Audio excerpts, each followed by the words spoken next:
meeting to order. Do we have any visitors? Nope. Okay. Now all I have to do is bring up the agenda again. You're all right.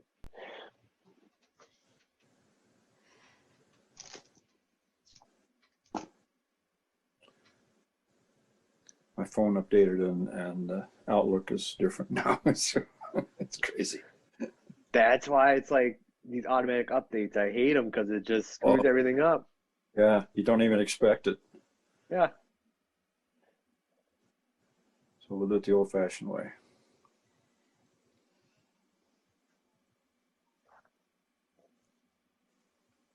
The old-fashioned way would be to ask Deb what's next.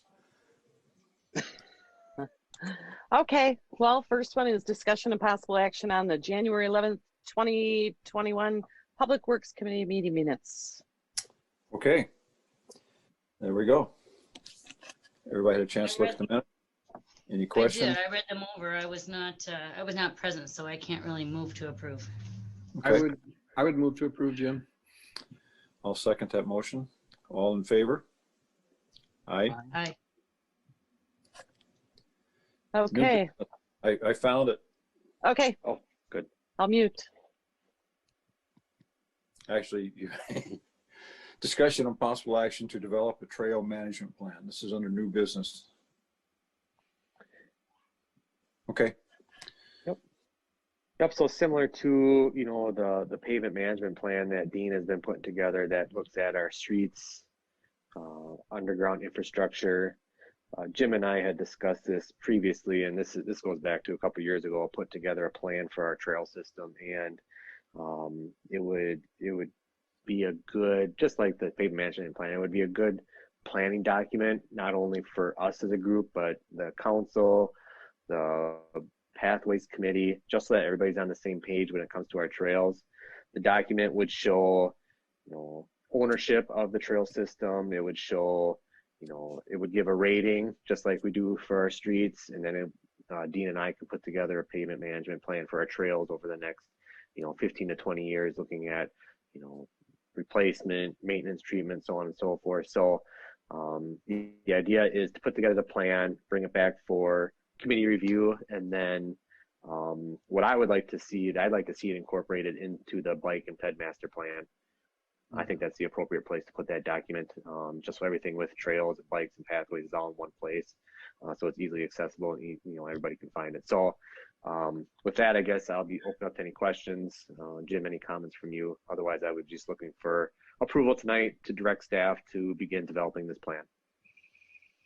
Okay, yeah, I agree. I think maybe we want to get to the bike ped committee sooner than even us. Maybe you start out with sort of an inventory. Here's where we're at, and then go to them and say, what are our what are the priorities? How do we get this into the plan? And I'd like to see input from that group, and they haven't had enough. Personally, they haven't had enough to work on, so they need to be involved. Okay. And I see this as an real opportunity for them to say, yeah, here, this is, yeah, we agree, and here's a support for the plan. So yeah, I'm totally, and obviously you and I have been talking about this ever since you came on board. About now we've got Dean and a great example on the street plan. So just follow that same model. Yeah, I like it too.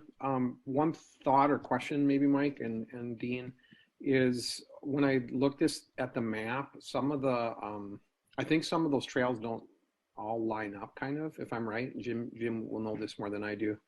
But I'm just wondering, as we do like the assessment and kind of like where are we at with the trail, so to speak, if there's a way of also kind of in that plan looking at like how could we in the future make some of those join up so that it would be a more I don't know if it's a unified system, but more of a user-friendly system. So just thinking about not only just the maintenance aspect, but the how could this look in 20 years if we did a little work on that. So I guess I'm Mhm. just asking for consideration of that. So Yeah, for sure. Um, I will say too that on that map, I think some of the trails that are shown are private and Hmm. not public. So Yes.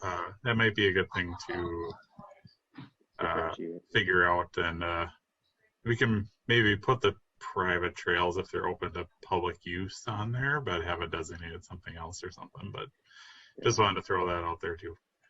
yeah, that would be And good to know too. Yep. Sorry. Yeah, no, I And think that's a good idea. Paul, to answer your question too, as far as like trail connectivity, filling in the missing links.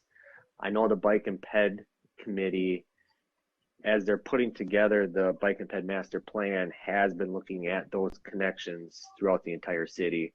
Okay. And what we'll do is they've actually gone out and they've gained feedback from the community as far as what the community would like to see for connections.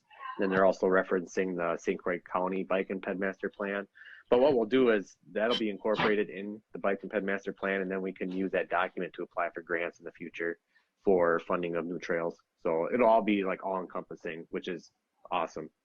Okay. Thanks, Mike. I would move to direct staff to draft a trail management plan, which would be brought back to Public Works Committee for review. I'll second that. I think I agree. I think the only thing I would suggest is that we include a reference to the Bike Ped committee. Jim, do you want it to go to Bike Ped first? I think so. You know, we could do this in steps, but I'd like to get in front of them as soon as possible. Okay. So the first draft, which is here's where we're at, here's the maintenance situation, here's some ideas, here's some needs, and then they can add theirs on there, help prioritize, and Got it. and Mike has some thoughts of his own about how he would like to see this move forward. So you could give him a chance to an opportunity for him to sell his points to the Bike Ped committee, and then come back. I guess it doesn't have to come back through us, does it? I mean, I guess we should bless it, but at least, but it really can become their vehicle. But if we're supporting it, then that's half the council is in support of the plan. Mike, what do you think of that? Okay. Like, where should it go? I think the first step, like Jim was saying, is I can put together an inventory of what trails are ours and give them a PACER rating. And then that can be brought forward, and the appropriate treatment correlating to the PACER rating. And then that inventory can go to the Bike and Ped plan, and they can maybe prioritize along with myself and Dean which trails are more important to maintain first. And then based upon their recommendations, we can include that in the document. I still think the document should go to both committees just to have both sets of eyes on it, because Public Works Committee has a little more weight when it comes to council recommendations. I'm not saying that Bike and Ped doesn't, but it's just the history of Public Works, that the council takes recommendations more seriously coming from this committee than Bike and Ped. It's true. And I would agree with that. And when is the next Bike Ped meeting? Does anyone know? Offhand? There's nothing scheduled. Yeah. Okay. So Jim, are you okay with it coming back? Do you want it to go to Bike Ped first and then back to us, or do you want it to, does it matter if it comes back to us first and then goes to Bike Ped? You just want more input is what I hear you saying. Is that right? Yeah, well, in a sense of timing, I don't know where they're at with their master plan. And this is just, to me, is a big piece of information that they don't have. Yeah. They may want, but they don't have this kind of organization.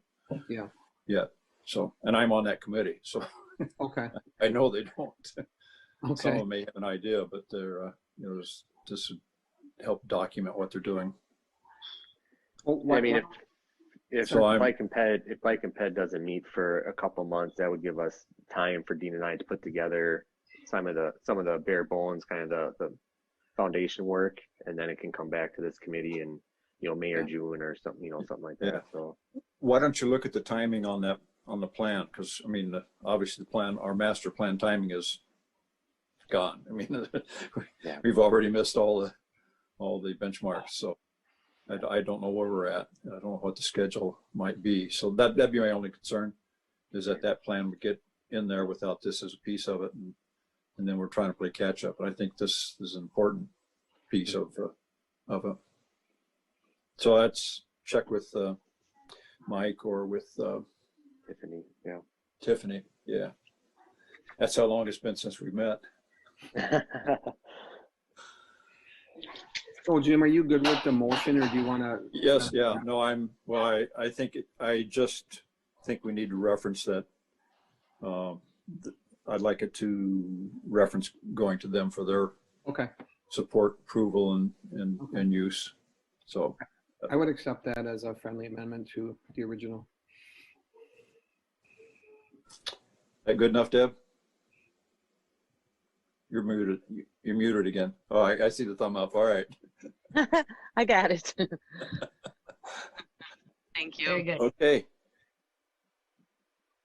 And the second was from Sarah. And did you say you concurred? Yes, I concur. Hmm. Okay. All in favor? Say Aye. Aye. All right. Discussion and possible action on proposed sign request policy. Yeah, so a few months ago, we had you guys direct us to put together a sign request policy because we get a lot of requests for street signs from the general public, from various committees, and we don't really have a good process to follow for when these get put up, or how they get handled and what committee it goes to and all that kind of stuff. And so we wanted to get something a little more formalized, just to make sure everybody knows where everything's supposed to go, and standards for, when we do put up signs and when we don't put up signs and that kind of thing. It's similar to what we just did for the stop and yield sign policy. You could probably see there's a lot of the same stuff in the proposed sign policy here. Just to briefly go through it, essentially, any signs that are proposed to be installed have to follow the MUTCD, which is the state and federal standards for signs. In particular, the Wisconsin Manual Uniform Traffic Control Devices is the state version of the federal manual, so that's essentially what we follow. So there's the MUTCD has certain standards which have to be followed. There's no ifs, ands, or buts about it. And then there's guidance in there, which are kind of like best practices for sign installations and whatnot. But depending on the situation, can be changed if there's sufficient reason to do so. So there's a little bit of leeway in those kinds of things. So that would be a kind of a staff recommendation one way or another on those kind of signs. So we wanted to also, we have certain signs that we just don't want to put up because they've not been proven to be effective. We don't want sign pollution, sign clutter on our streets to take away from the signs that are actually important. Some of the examples are shown in the proposed policy, like deer crossing signs, blind or deaf child signs, slow signs, no through traffic. Those are just a few of them that we came up with that we knew off the top of our head that we don't really support putting up just because they're not effective. Or in the case of no through traffic, if you're on a public street, the through traffic is the purpose of a public street, so we don't want to put those up.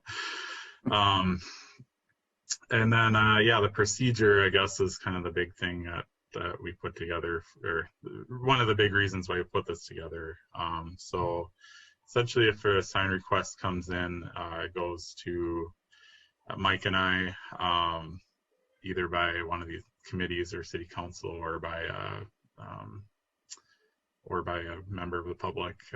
Then we'll conduct a study for the proposed installation. The staff group, from composing me, Mike, and whoever else that's needed, we'll review the results of that study, and we'll come up with a recommendation, not recommended, further discussion or analysis warranted, or recommended, kind of depending on the situation and if we need more information. And for those that we deem not recommended, we wanted to reserve that rating for signs that are obviously not good candidates. So if there is any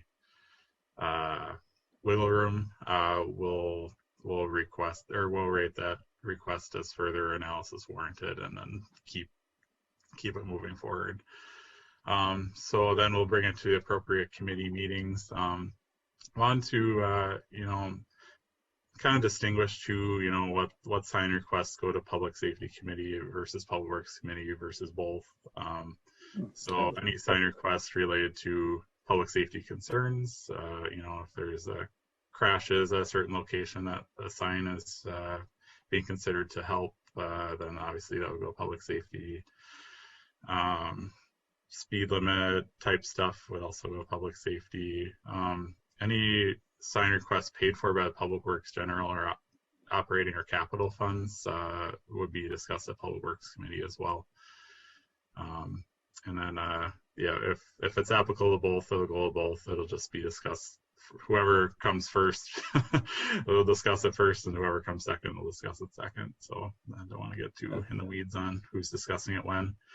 And then if everybody approves, then we'll move it on to City Council for approval and implementation. Any questions, concerns, revisions to make? Before I go into that, I will say that this item was on the agenda for Public Safety Committee last week. I was not able to attend due to a wedding, and so they essentially didn't do anything with it and tabled it till next month. So, so anything we discuss here, I would suggest motioning to for those recommendations to Public Safety, and then on to City Council from there. But you can certainly do what you would like to do with it. So. My only question on this is, and I like that it's really well thought out. My only question on it is, and I'm a little unclear. So if somebody fills out like I want a yield sign by my neighborhood or something, does it automatically trigger the study, the traffic study? What I'm trying to figure out is there something between those where if the request just seemed like it wasn't, it was too random or something, where a lot of hours are put into this study? Or should we have it has to be requested by, let's say, more than one person? It has to be, 4 people in the neighborhood or something, or 5 neighbors or something have to have this similar concern. Do you know what I'm trying to say? I'm trying to get at how do you, I couldn't see when I read through the policy what triggered. It looked almost like every request triggered a study, and I'm not sure that's what we want to do. Sure, yeah, that's essentially how it's written, is that any request would trigger. And when I say study in there, I guess the study can be in-depth or it can be really quick. If it's obviously not something we want to pursue, then it'd be pretty easy to identify, I think, the things that we wouldn't want to pursue. But I'm certainly open to some sort of threshold for initiating something, if that's where you want to go with it. I understand where you're coming from with that. Yeah. I think that would. Perhaps you could use the word review as the initial step, and then that could say, okay, here's based on your judgment and experience, is where you go. You say, no, but or yeah, that's drive by there. So, well, that's interesting. So, and then take it to whatever level you need to. I think we want to give you guys room, and don't want you pinned down to, like Paul was saying, you pinned down to where somebody read that, well, you're going to study this. So right, to soften that word a little bit. Right. That's what I'm thinking. I don't want you to have to put in too much time chasing down if there's requests that aren't going to work out or something. If there's got to be something in between the application and the study, I think. I don't know what you call that. Review might be a good word though, Jim. That might be helpful. I like that a lot. Oh, sorry. So if I'm understanding you right, so there would be like if a request comes in, we just do a really kind of cursory glance. If there's any like red flags that would say like absolutely not, well, yeah, that's it. But if there's something to it potentially, then we'll move on from there. Is that kind of where you're going, Paul? Yeah, I think so. I think if you don't need the data, don't do the analysis is what I'm thinking. Sure. So you would wait for a situation where like there's legitimate, right? We need to figure out what the traffic flow is and what all the bullet points you had, but that's not going to, I think, be in every single case. So I just don't want you to put in those hours doing a huge boom, boom, boom study when you can maybe look at it and say, I already know based on the federal guidelines, this isn't allowed or whatever it is. So. Makes sense. So that particular edit would just be like the engineering study may consider the following depending on the sign being installed. A preliminary engineering review of the situation along with, state guidance, right? Just that would be the very first step. Yeah, that'd be the first after they got the request, I think. They still have to get the request, I think, first. Right. Yeah. Yep. Yeah, I totally agree that you should have more ability to just say right away, yeah, this is that you don't want to spend that amount of time going down that road, if you will. No pun intended.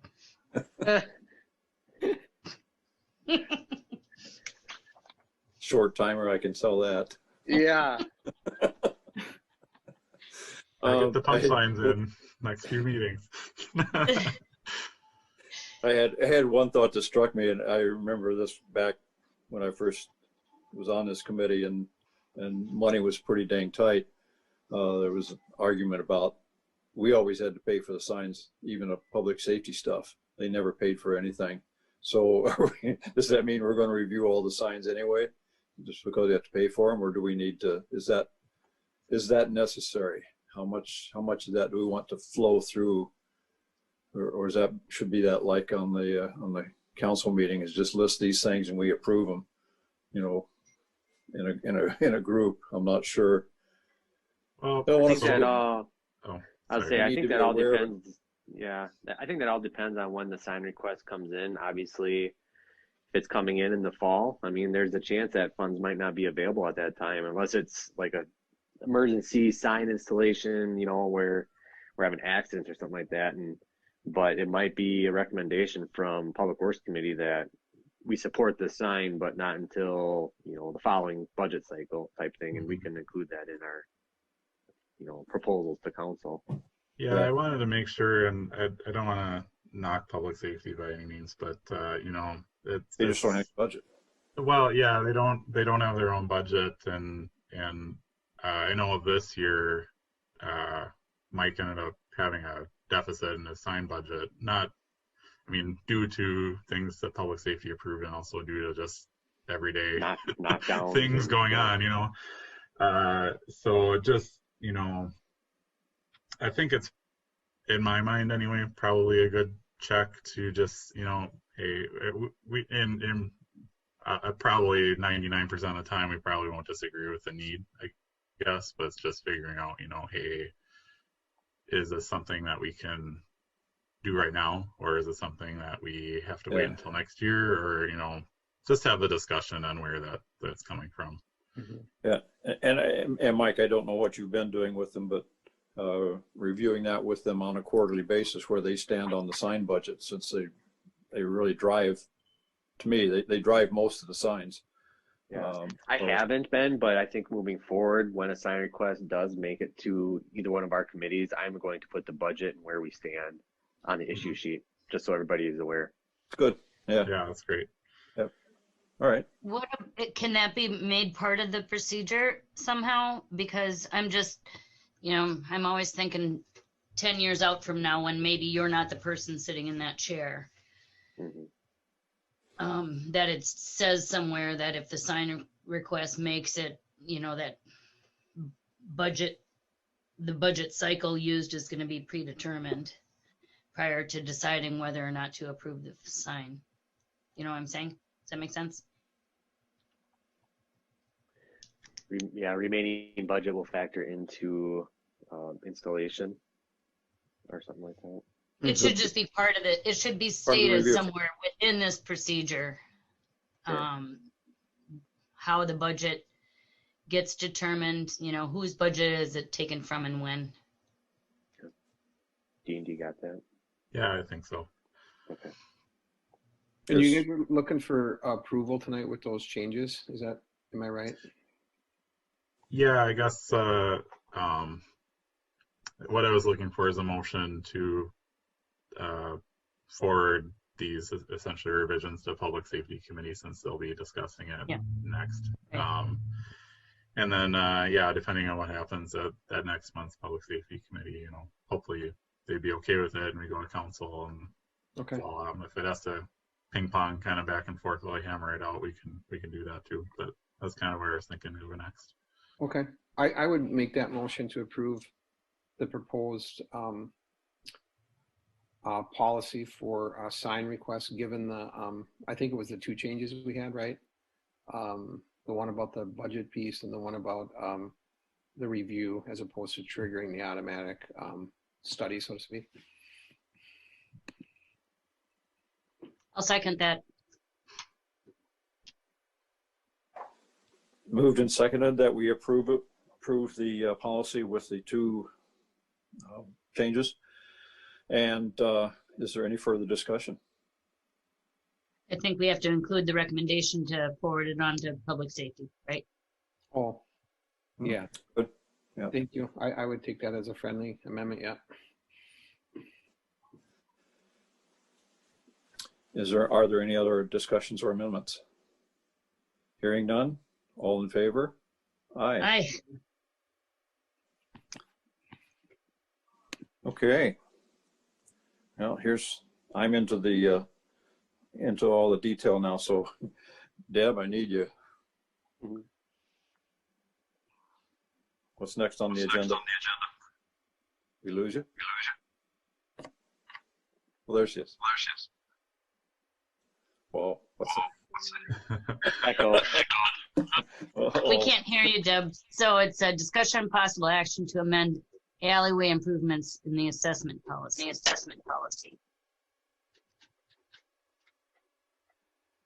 All right, do we still have the echo? Yes. I don't know what happened. There we go, it's gone. I think Okay. it's something with Deb's connection. It's gone. All right, so this, Sorry, Deb. We're good. All right, so we recently discussed this at a previous Public Works Committee in December, and at that time, I was directed to go out and survey our alley system to identify those alleys that would potentially be candidates for vacating. I did include a map in your packet highlighting. I found 4 of them, and the reason why those 4 were chosen is because they serve only 1 to 2 residential properties. They're not actually a through alley, and in a couple of the cases, it only serves 1 home. So it's basically a glorified driveway for them. So with that being said, there's not a lot, not as many as I had thought when this was brought to my attention at our last Public Works Committee meeting. But the reason why this was brought forward to begin with was to look at the current assessment policy and see if it makes sense to amend it, just so that we can start to fix our alleys, because right now it's just a battle with the property owners when it comes to those assessments that are accrued because of a maintenance project. And so I guess what I'm looking for tonight is just some general discussion from Public Works Committee to see if you think it's a good idea to do so. And basically what I would do is I would keep in the assessment policy right now, if it's for commercial, industrial, and maybe we should include residential districts, construction and improvements of alleys. I guess what I'm getting at is the initial construction should probably be 100% against the adjoining property, and that kind of aligns with what is in our current assessment policy. What I'm looking to amend is the improvement portion where we would eliminate that cost sharing split just so that we can implement the alley maintenance program that we've kind of identified. And then, Yeah, Mike, the money comes from the capital improvement project. Is that what you're thinking? That's how we would pay for it? Yeah. Yeah, and just to piggyback on what Mike was saying, we kind of talked about this a little bit, and what do we do with assessments with this? Because alleys don't cost a lot. I mean, it costs enough to not be able to do a lot of them, but they don't cost enough to really recover a lot. And so when you're talking about assessing a certain percentage, we really don't get a lot of money back from the assessments, and it's almost more hassle than it's worth to even have assessments for alleys, because you're only recovering $20,000 or something like that total on a reconstruction project, when it's, you spend how many hours to go through the hearings and and all the hoops to jump through just to do it. So it's that's kind of why we landed on maybe not assessing them, but it's also then we have to come up with more money somehow too. So it's the trade-off. And do we technically own those alleys? Do we own those alleys? Right? Okay. Yeah, we own from basically pavement edge to pavement edge in our alley system. Yeah. What I hear you guys, sorry, go ahead. I can probably count on one hand, and Sarah, you and Jim, you both have been around on council and various committees and plugged in. I mean, I could probably count on one hand the amount of alleys that have been, reconstructed or maintained in the last several years. We don't do very many in the city of Hudson. It hasn't been a priority up to this point. Mm-hmm. I do get complaints about the alleys. I have a question about the commercial versus residential. Did you review already with us your rationale on why to? So I think maybe I'd like to hear your rationale on why. I get it for residential, but commercial I'm a little bit more hesitant because, depending on the commercial building, if there's a lot of semis going on it, and, and they're really wear and tear on those alleys, I would tend to think maybe we could really consider having those have assessments. I wouldn't disagree with that because of the nature of the use. Like you said, there's a lot of garbage trucks that go down those alleys. I'm just thinking of downtown. Our assessment policy does identify alleys in industrial districts, and there's not a alleyway in an industrial district off the top of my head that I can think of that is in an industrial district. So it's more commercial. And downtown would be specifically what I'm thinking of. The only reason I didn't do it across the board is the pushback or the consternation of that delineation. I don't know if that would be a sticking point to get it resolved. And that was my only thought behind it, Sarah.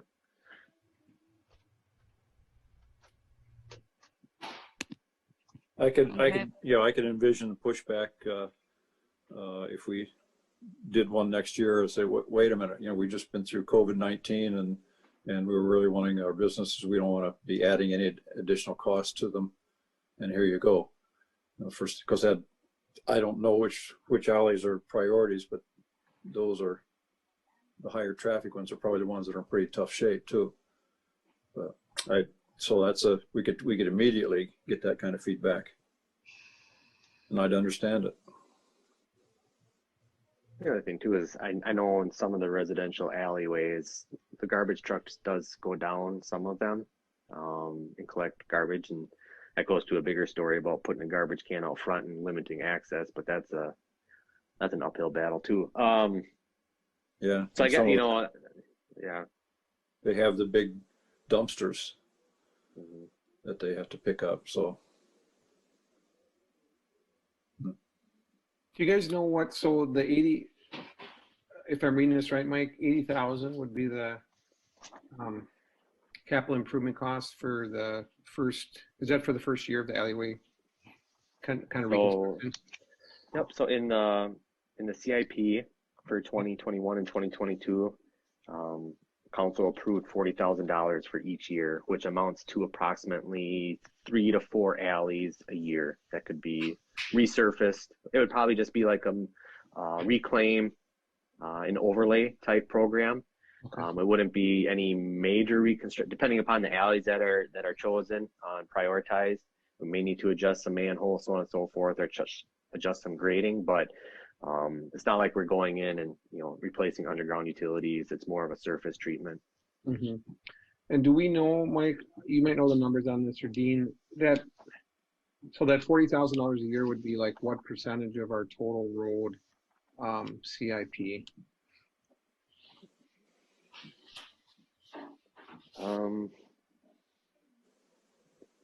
Well, 2021 is a little misconstrued just because it's rather large due to the Highway 35 project. So on a normal year, we probably do approximately $250,000 to $300,000 in surface treatments and another $400,000 in street reconstruct.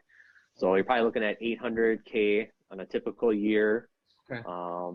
And $40,000 of $800K. I don't have a calculator in front of Be me. like 5%, I think, or something. There you go. Yeah. Thank you. Okay, that helps me. I just, when I saw that number, I wasn't sure what that was relative. I want to make sure that we're doing the bulk of it on the public streets, I guess, because they're being used by more people. But I see your argument, you guys. I mean, I struggle a little bit with, because it seems like the property owner should have some stake in their own alley. But it also sounds to me, if I'm hearing you guys right, that doesn't work practically, and it's just more of a hassle. It tends to, what I hear you guys saying is, it tends to just get in the way of actually redoing the alleys. That's kind of the bottom line, right? Yeah.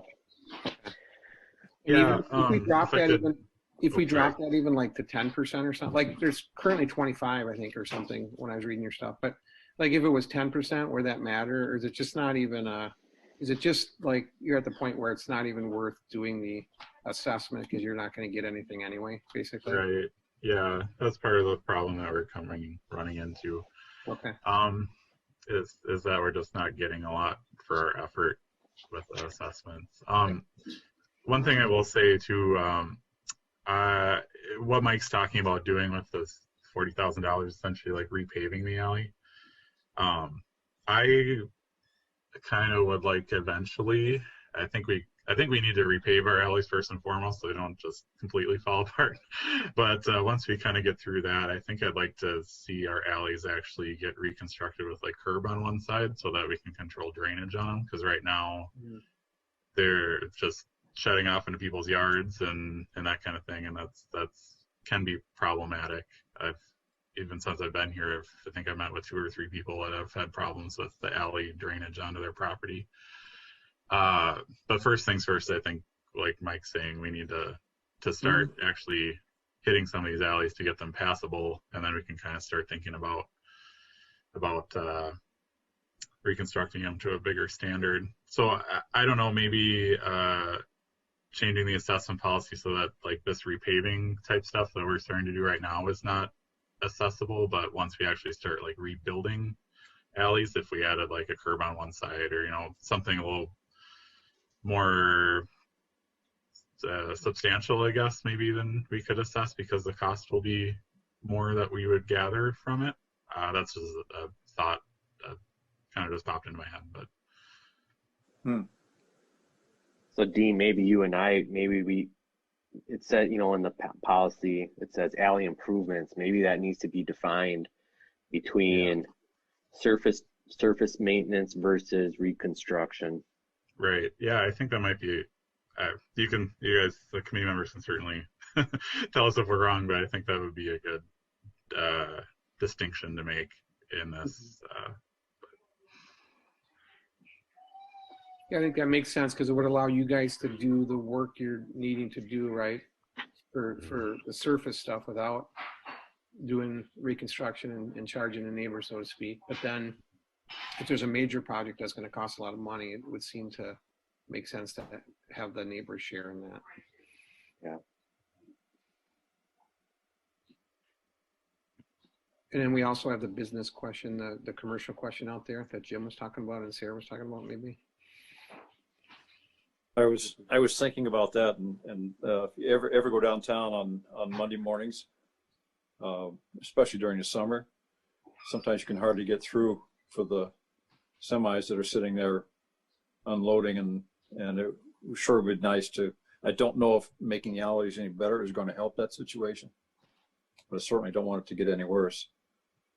So it's a pretty weak argument, but it is problematic what we have, where we are right now.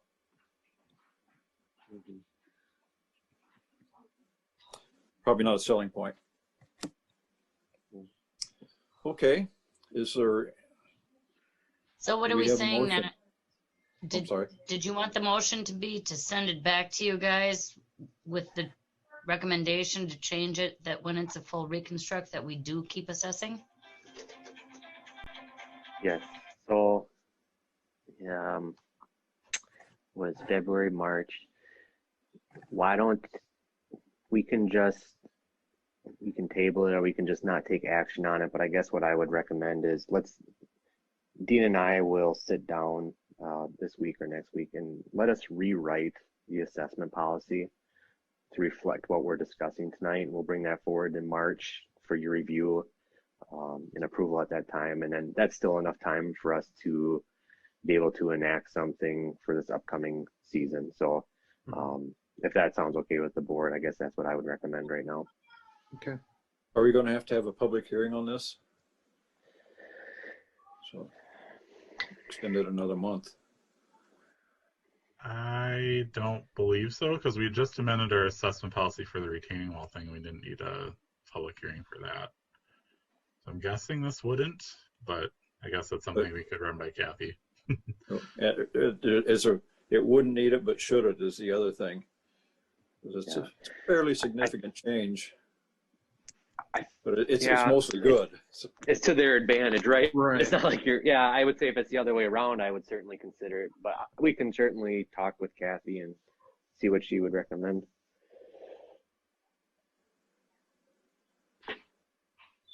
All right, well, I guess hearing no further discussion, let's just plan on that. We can just, we don't have to take any motions or anything like that. We'll just, Dean and I will rewrite the alley assessment portion of the policy. I'll bring it back for your review in March. So if that sounds good.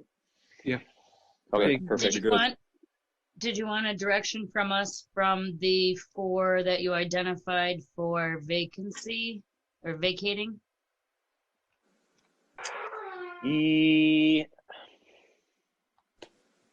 Yeah.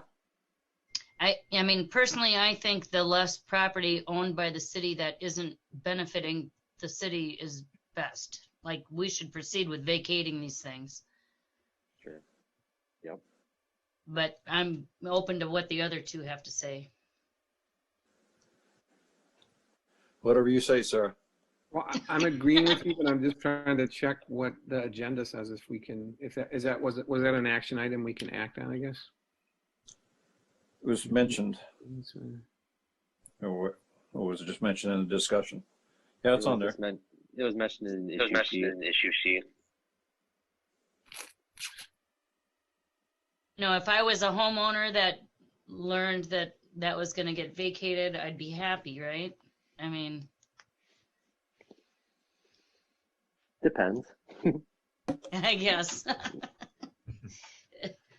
Well, a single homeowner on an alley seems to me that's not good for us. They're getting somebody's. Well, I'm thinking specifically of free plowing. Yeah, that's what I'm thinking of specifically, is free plowing of their driveway. Mm-hmm. But they do get, by vacating it, they do get an extra however many feet of property, that's theirs, that contributes to their value of their house. So There's pros and cons, I guess. Yeah, I mean, if the committee wants to pursue that, obviously, once the motion is made, then it almost, I won't say it leaves our hands, but it goes to community development through planning commission, the vacating process, so on and so forth. Maybe we should, we should take a look at that. I don't know, identify where those are, and we could individually take a look at that, and so we have a sense of what you're saying, why this makes sense. Yeah. So you're That'd be saying good. put it on the next agenda? Do some homework, for you, and then put on the next agenda for discussion. In the meantime, I mean, I'll make a note, and I can talk to Mike Johnson as far as the procedures on his end, what he needs from us to do that, to make that happen. Because I know in a couple of instances, there is underground infrastructure as part of the alley that we would need an easement on just to maintain in the future if we ever need to get in there. It's no different than a lot of easements that we have in the new developments. But I don't know if that would be a sticking point for vacating alleys. Those are all questions that I'll have to ask him. It could be a lot of work to go through that process for maybe not much gain. It's a balance. Okay. All right, I got Good direction. The next item, discussable and possible action to, whoops, never mind. It's on snow removal. Yeah, discussion on multi-use trail snow removal. There we go. You got such good words. Multi-use trail snow removal. Okay. Yeah. So I did. Jim had brought this forward to me a couple weeks ago, just to put this back on the forefront of everybody's mind. We plow those trails that are in city parks and adjacent to city property. I did include a map in your packet highlighting those trails that we currently plow, and it's approximately half of the system. So roughly, 6 miles of trails that we plow on any given snowstorm. I actually had the pleasure of plowing them a couple weeks ago. I was filling in for a staff member that was gone. So it was, it's good to get out and do those types of things just so I get a bird's eye view of what's actually going on out in the field. But I guess the biggest thing, and Jim had kind of conveyed this to me, is, a lot of the trails, the pedestrian ramps where they meet the streets aren't typically plowed, and we come by with the windrow from our plow trucks, and we leave that snow pile there, and then it's not cleaned out. People can't access the trails. And, unless it's a trail that we maintain, it's typically fallen on the property owner to maintain that pedestrian ramp. And I know in the past we've discussed about taking on the snow removal responsibilities on all the public trails in town, not just the ones that are adjacent to parks and public land. And I would support that. But having said that, I would need to hire, probably looking at hire another staff person to do that job, because right now our lead mechanic, he'll come in and plow, like on Hanley. He'll hit about a quarter of the trails that are highlighted on your map that he can get with a pickup, and then the other quarter are done by JJ Barnes after he's done with his plow route. So he does his plow route, and he hops in the tool cat and he goes out and does those trails in like Lakefront Park, and then he'll go out and clean the hockey rinks, so on and so forth. So I mean, it's if we're gonna be taking on all the trails, which would include like Crestview Drive, we don't touch; Haga Street, we don't touch; basically all of Carmichael, south of Crestview, we don't touch; the Rock Cut on Hanley, I mean, we only touch maybe a quarter of that. So I mean, there's a significant amount of added pressure, along with the developments of the Lee property and Atwood property will be coming on next year, which we'll have to maintain. So there's justification there from my aspect, and I can put I can put times on all these just to justify having another full-time person in the future if we're gonna go down this road.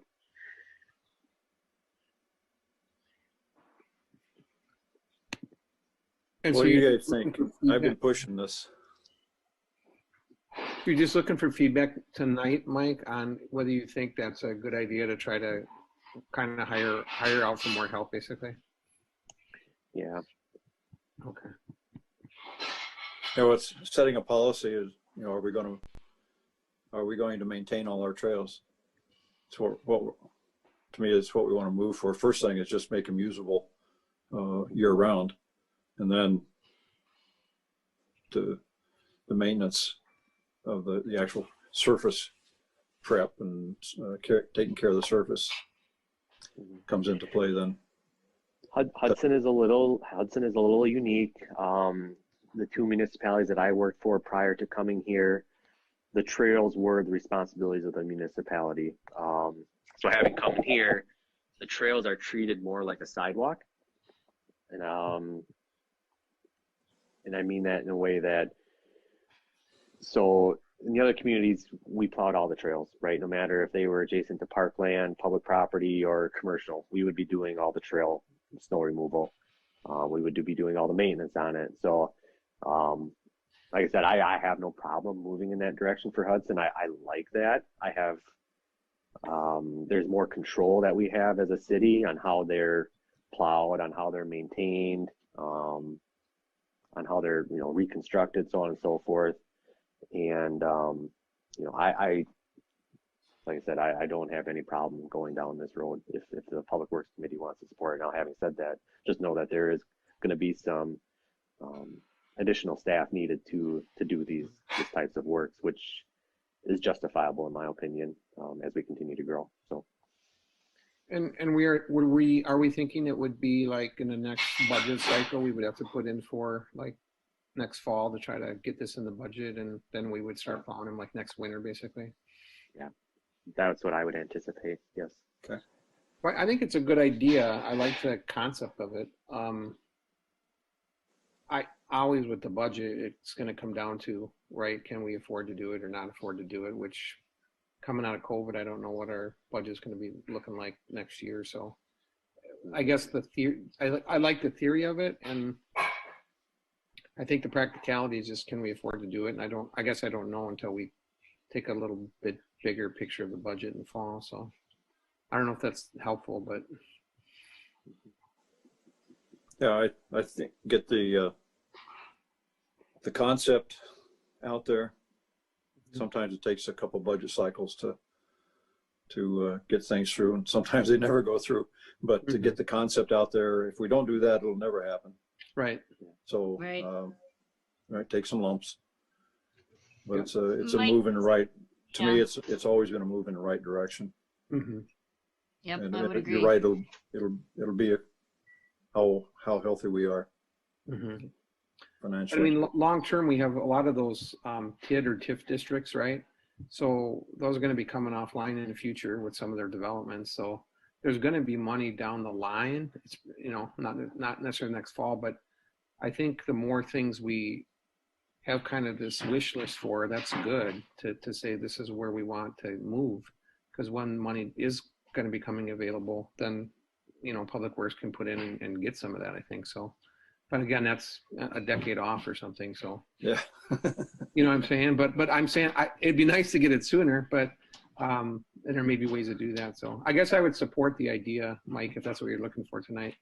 And just, I think, leave it at the sense of it's going to be up to whatever kind of proposal in the fall, right, for CIP you can put together. So. Right. Okay. I think Fair it's enough. really important for us all to keep in mind too, you know, when you've stated that we're adding miles to the overall system. So we need to start the discussion of adding the personnel and equipment to maintain that. And if we're going to be a, you know, pedestrian friendly city, and, you know, with kids being able to bike and walk to school and such, we have to, you know, they go to school in the winter. Yep. So we want, you know, we want to start this now. I'm very much in support. What do you see this FTE doing when they're not, this is a full-time, this is a 1.0 rate FTE. Yep. So would that be assigned other duties in the summer and? Oh yeah, parks. Yeah. We need help in parks, big time. Yeah. Okay. Yep, we do. So I see it, helping us in many areas year round then. Mm-hmm. So very That might be supportive. That might be a good selling point for it too, is to have it so that folks looking on city council would understand it's a total kind of package. Yeah. So yeah, that's a good point, Sarah. Okay, sounds good. Well, hearing the board, what I'll do is come the next year budgeting cycle, this fall, depending upon where we are financially, I'll move forward with including a 1.0 FTE to take over this responsibility of trail maintenance and then include those duties in. And I mean, I'll put together the package neatly, justifying the need just based on new lane miles coming on, and then adding this to the job responsibilities and then the summertime duties that person be responsible for. So thank you. Terrific. Awesome. Very good. Okay, I believe the next item is update on Highway 35. No, it's Wisconsin. Yeah, Wisconsin DOT Carmichael Bridge, which is the Exit 2 maintenance plan. Did all of you receive that letter that Dean had drafted to the state? Yes, I did. Okay. Yep. Okay, good. Well done. Yep. So that was sent out hard copy last week Thursday to the director, regional director, and then a bunch of people you saw the people that were CC'd on it. So we will wait for their response and have some conversations with the state moving forward. I think we're all on board. We don't want this project to negate any of the work that we've done up to this point on total reconstruction of that facility. We don't want this to be an excuse to prolong the reconstruction of that facility, just because there is such a need there. And so hopefully they get the message and they reach out to us. And when they do, we will certainly keep this committee and we'll keep council informed of what's going on in communications that we have. So Dean, do you have anything to add on that? Yeah, since sending out the blast last week, they did the St. Croix County Highway Commissioner did reach out to me too. The county actually maintains that stretch of Carmichael between the ramps for the state, and so they have a little skin in the game, I guess, with this. So they're briefly talking about it at their next transportation committee, I think is what they call it. Essentially like this committee for the county. Yeah, so just they're aware of it. And I did volunteer too that if it made sense for somebody from the city to talk about what our, where we're coming from with this, I'd be willing to attend that meeting just so that Right. we're not opposed to maintenance. That's not what we're not what we're getting at with this. It's that we don't want maintenance to be an excuse for delaying much needed other things. Yeah, and then also one of the state representative's office got back to me too, just about maybe scheduling a time to we're trying to get everybody together to kind of push the point home that these things need to get done. Yeah, not only rebuild of Exit 2, but also Hagen Street, because they kind of go hand in hand. So kind of need a kumbaya moment with all the players involved. So we are kind of hearing back from at least our elected officials that they're interested in getting something together. So we did have a meeting, kind of a similar concept meeting about a year ago, like this month, with some of the same crowd to talk about the exit and north of 94. So kind of want to recreate that to get everybody kind of in the same room and talk about the needs again and push the point home that we're not going to go away with this pushing for this need to get addressed. So No, I thought that first paragraph was just excellent, just very strong, saying, "Don't, you're messing with us, guys." You know, you read between the lines. You know, stop it. So, that's the way I read it, but I liked it. it was a team effort. It wasn't just me. So No, I just get to be the messenger. My initial objections were just how it was going to, their plan was just really going to mess everything up. That it was not it's going to be a mess no matter what we do. And right. That was not well thought out. And and to be starting it, planning on construction in August, and they're just now coming to us and they don't even have drawings, you know, which is a good thing, because once they get drawings, it's almost too late. But, right. I will give them credit for coming to us at least early enough to get feedback and stuff.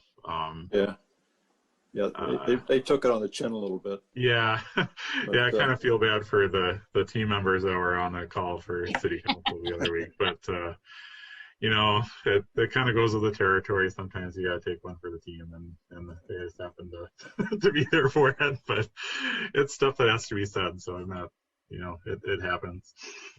Well, and unfortunately for them, I mean, we just did a mill and overlay on Stage Line just east of that intersection of Carmichael and Crestview, so we know firsthand what happens when you start closing down lanes at that intersection, and you know, it's like, I mean, oh man. So yeah, it's hopefully we get a plan together that will not backlog our streets so people aren't backed all the way up to Walmart stoplights. We'll see. Well, I hope their response is a little more favorable than when we propose some edits to the, I-35 project here. Oh, yeah, I hope so too. Yeah. But we'll see. Is that the end of the agenda, or is there anything else? The only other thing that I just got to touch on is items for future agendas.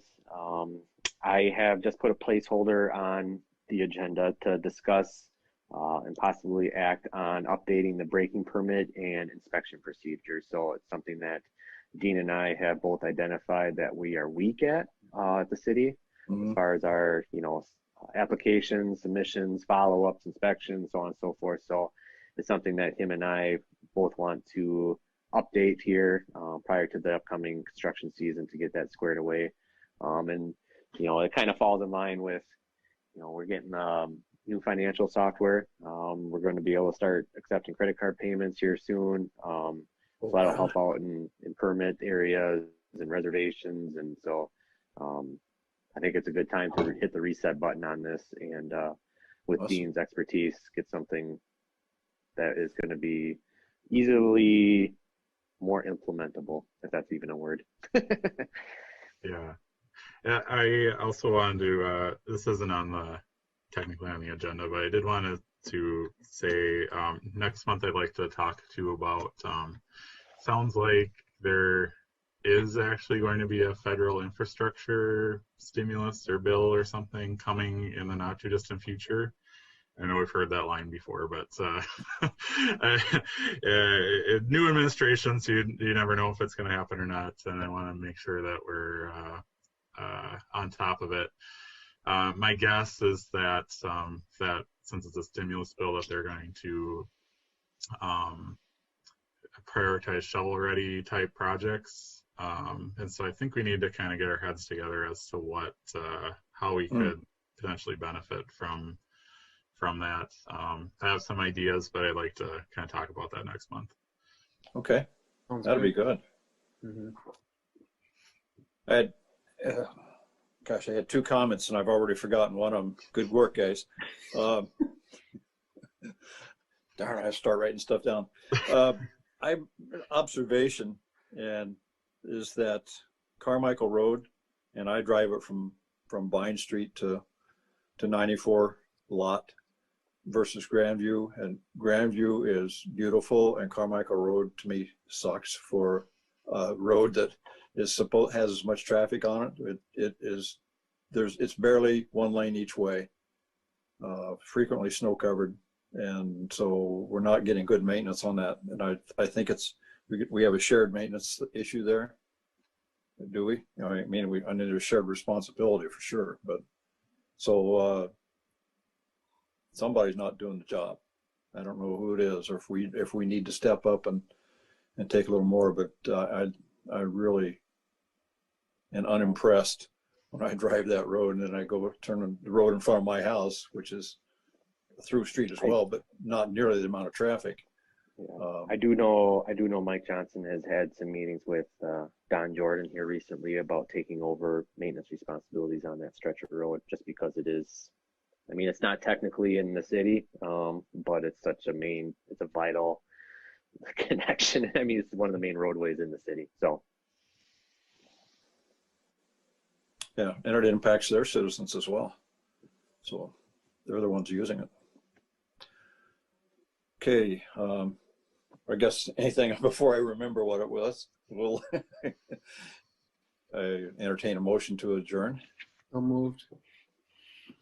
Second. All in favor? Aye. Aye.